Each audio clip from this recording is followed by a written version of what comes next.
Tre sono le liste di centro-sinistra che sostengono Monica Lazzaretto, candidata alla poltrona di sindaco alle prossime amministrative di Abano Terme.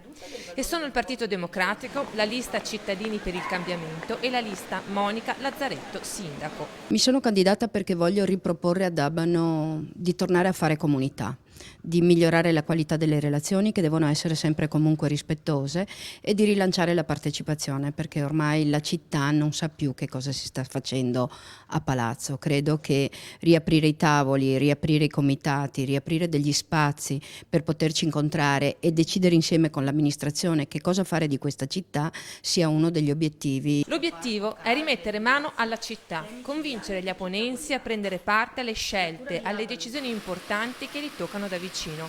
Insomma, la partecipazione. Su questo punta il candidato del centro-sinistra Lazzaretto, che ha già ben chiara la sua missione nel caso dovesse vincere le elezioni. Beh, intanto entrerei in comune e aprirei tutti i cassetti, andrei a fare una valutazione seria della documentazione che c'è e che finalmente potremmo vedere nella sua complessità e poi andrei a cambiare immediatamente il regolamento del Consiglio Comunale, riattiverei i tavoli di lavoro, le commissioni, in maniera da richiamare le realtà economiche, imprenditoriali e sociali della città a un tavolo di condivisione perché è solo insieme, solo facendo comunità che possiamo decidere come rilanciare e rigenerare Abano Terme.